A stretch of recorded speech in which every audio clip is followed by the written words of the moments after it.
The Side Effects of Living by Color Blindness. Immortality isn't what it's cracked up to be. Take it from someone who knows. If you saw me walking down the streets, you wouldn't know it. I look just like you. The old stories of pale white skin and sunken eyes are nothing compared to the true horror of this disease.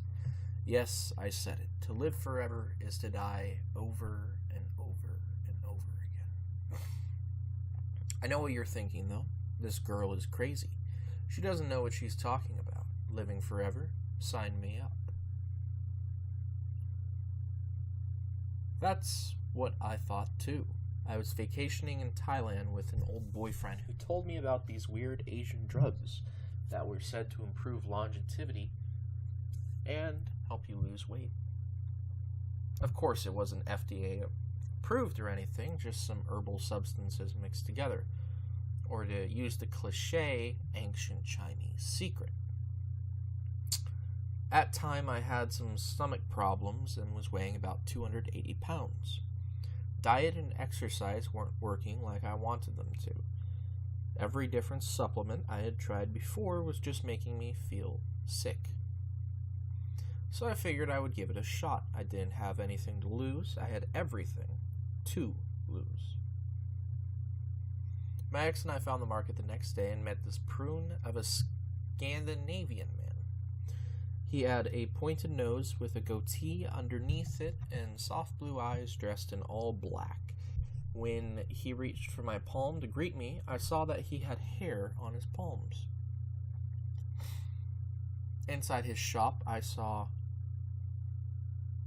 all sorts of strange, superstitious items and memorabilia, antiques and treasures that seemed to date back centuries. He seemed glad to have customers. Finally, my ex got straight to the point and told him why we were there. In almost ghetto terms, he said he wanted the forever drug. The man's eyes shone and shimmered for a moment.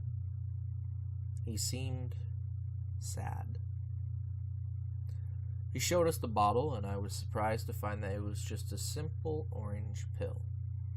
He told us that we would only need one prescription and it would do the trick for the rest of our lives.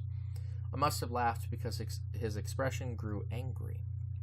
He told us that the product was fairly cheap, which aroused my suspicions.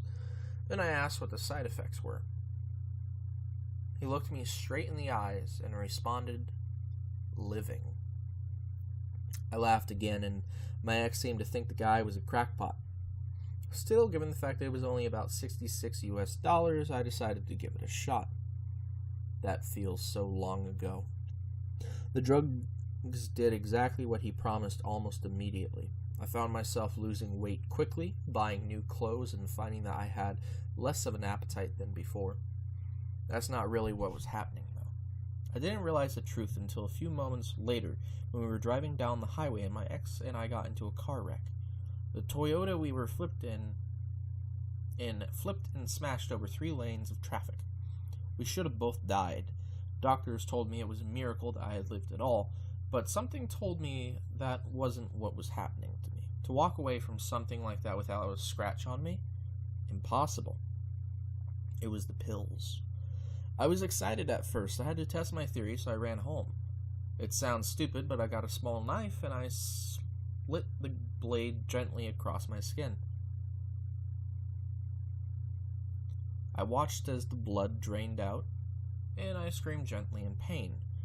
At first, I thought I had been wrong, and I watched as the wound healed itself. It was like a superpower. That's what I thought, at least, and I made sure to finish the entire bottle of pills.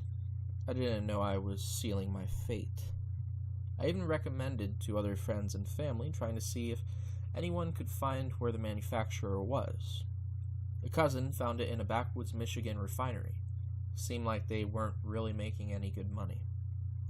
The old man in Thailand had to have lied, though, because after I ran out of the pills, I realized I was starting to get hunger pains again.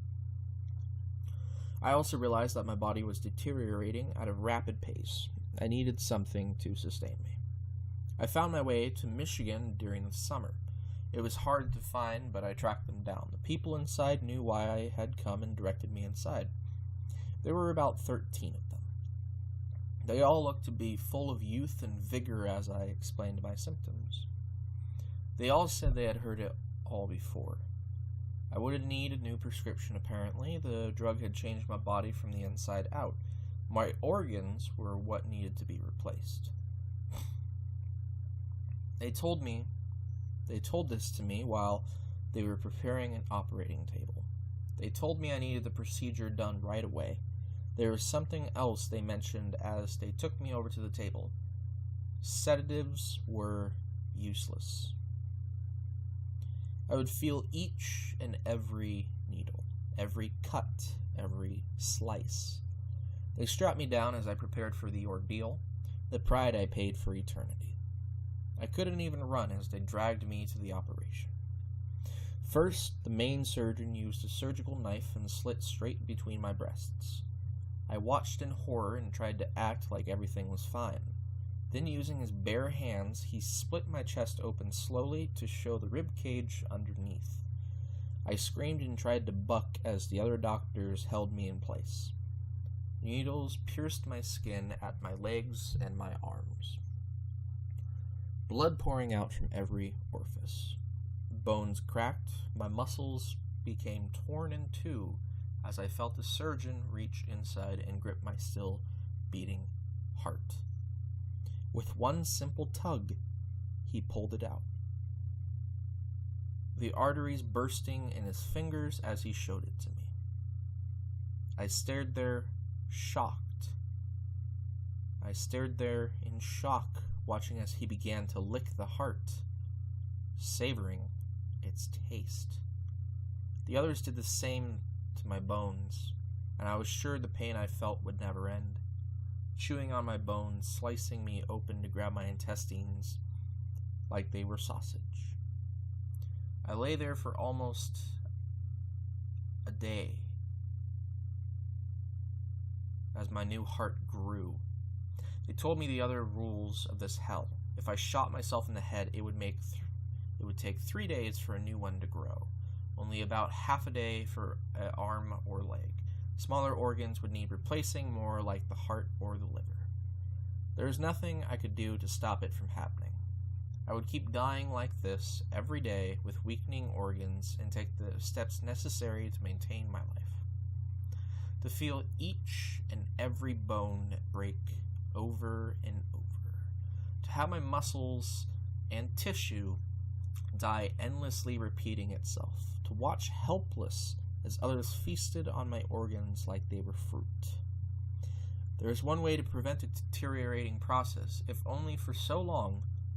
It's why I became a nurse in the first place. Fresh organs will keep me from having to have the process done so often. Not indefinitely, of course.